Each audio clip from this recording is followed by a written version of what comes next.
क्यों पैसा पैसा करती है, पैसे पे तू क्यों मरती है? क्या होता है पैसे का, पैसे की लगा दूं ढेरी। मिल साहब आप ये क्या कर रहे हो? दिख नहीं रहा? पैसे उड़ा रही हूँ और नाच रही हूँ। पर क्यों उड़ा रहे हो? तेरी सैलरी के पैसे हैं ये। पर मेम साहब ये पैसे तो मेरी सैलरी से 10 गुना ज्यादा हैं। क्योंकि ये पैसे ना तेरे पूरे 6 महीने की सैलरी के पैसे हैं। 6 महीने की? पर मेम साहब मुझे 6 महीने के इकट्ठे पैसे नहीं चाहिए। देख लो सुषमा, मर्जी है तेरी, क्योंकि सैलरी तो अब तुझे 6 महीने बाद ही मिलेगी। पर मेम साहब मुझे तो अगर 1 महीने पैसे ना मिले तो मेरे बच्चे भूखे मर जाएंगे। हाँ तो ठीक है, ये पैसे सारे उठा के संभाल के रख ले और समेटने के बाद ना किचन में जाके बर्तन साफ कर ले।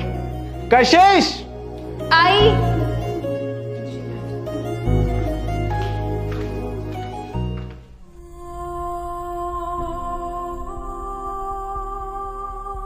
कशिश कशिश,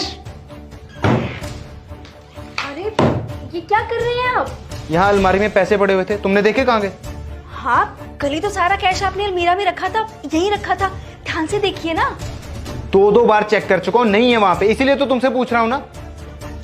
फिर सारा कैश कहाँ चला गया?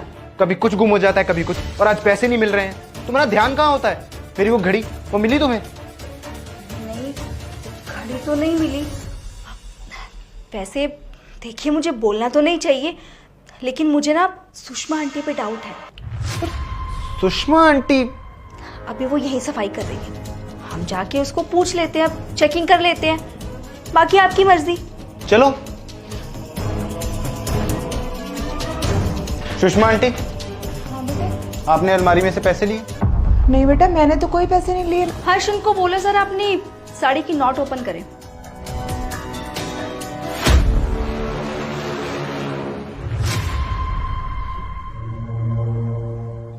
बेटा ये मेरे पैसे हैं। तुम्हारे पैसे? ये तुम्हारे पैसे नहीं है, बल्कि ये वो पैसे हैं जो तुमने हमारी अलमारी से चुराए हैं। हर्ष मैंने बोला था ना तुम्हें, ये पैसे सुषमा आंटी ने ही चोरी करे होंगे। नहीं हर्ष बेटा मैंने कोई चोरी नहीं की है। मेम साहब आप क्या बोल रहे हो? ये पैसे तो आपने ही मुझे दिए हैं। इतने सारे पैसे हर्ष, भला मैं इसको क्यों दूंगी?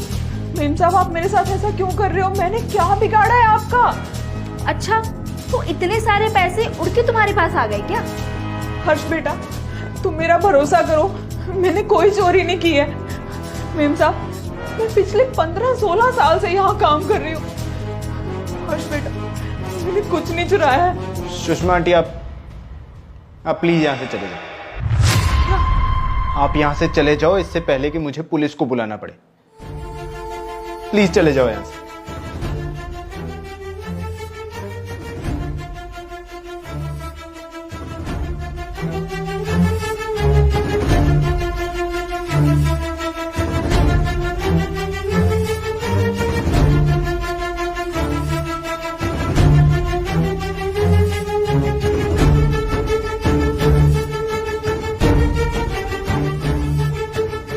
आंटी 1 किलो सेब देना।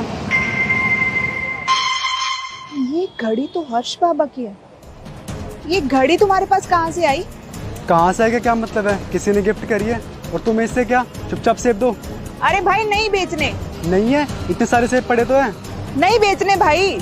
अजीब पागल औरत है। इसको ये घड़ी किसने दी ये पता तो करना पड़ेगा।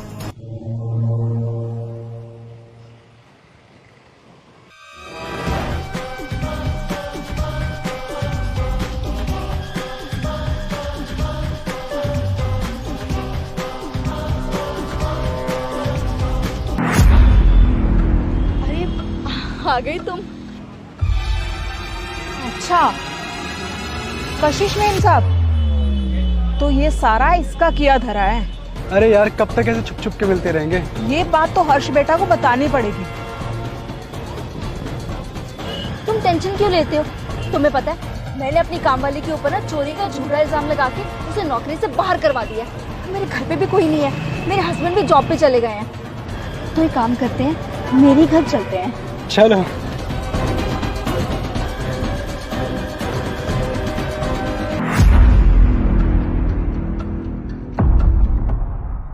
ये फल वाली तुम्हारे घर पे क्या कर रही है? फल वाली नहीं हूं बेटा, इस घर की काम वाली थी, जिसे इसने ना झूठा चोरी का इल्जाम लगा के घर से निकलवा दिया था। पर हाय रे तेरी फूटी किस्मत, इस काम वाली की नौकरी क्या गई, वो फल वाली बन गई। और उस फल वाली के पास आए तुम। तुम्हारे हाथ में मैंने देखी हर्ष बेटे की घड़ी, फिर मैंने किया तुम्हारा पीछा, तब जाके मुझे इस औरत की असली सच्चाई पता चली। ऐसा है बुढ़िया, अपनी ये राम कहानी उठा और यहाँ से ना चलती बन, नहीं तो तेरे को ना तेरे प्यारे से हर्ष से ना उसी से पिटवाऊंगी। और इस बार से पिटवाऊंगी नहीं बल्कि जेल में भिजवाऊंगी। हाँ तो बुला ना हर्ष को। अरे रुक, तू क्या बुलाएगी, मैं बुलाती हूँ। हर्ष बेटा, तुम यहाँ? कितनी गिरी हुई औरत हो ना तुम। एक तो मुझे धोखा दिया और एक सच्ची और ईमानदार औरत को भी बदनाम कर दिया। अरे नहीं नहीं, तुम जैसा सोच रहे हो वैसा है ही नहीं, ये तो बस मेरा दोस्त है। दोस्त है जिसे तुम मेरी घड़ी चुरा कर देती हो, तुम उससे छुप छुप के मिलती हो और दोस्त बोलती हो। और तुम्हारी हिम्मत कैसे हुई इसे मेरे घर में लेके आने की? मैंने ये घर अपने लिए बनवाया था, अपनी फैमिली के लिए, अपनी बीवी के लिए, तुम जैसी औरत के लिए नहीं। अभी के अभी इस घर से निकल जाओ और दोबारा मुझे अपनी शक्ल मत दिखाना। आउट।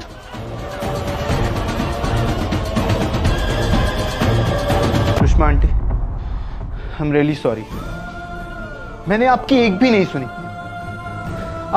अब प्लीज मुझे माफ कर देना। तुमने जिस खामोशी से मुझे इस घर से निकाला ना, मैं समझ गई थी कि ये काम ना तुम अपने दिल पे पत्थर रख के कर रहे हो। तुम बहुत महान हो बेटा। मैं भगवान से प्रार्थना करूंगी कि वो अगले जन्म में मुझे तेरे जैसा बेटा ही दे।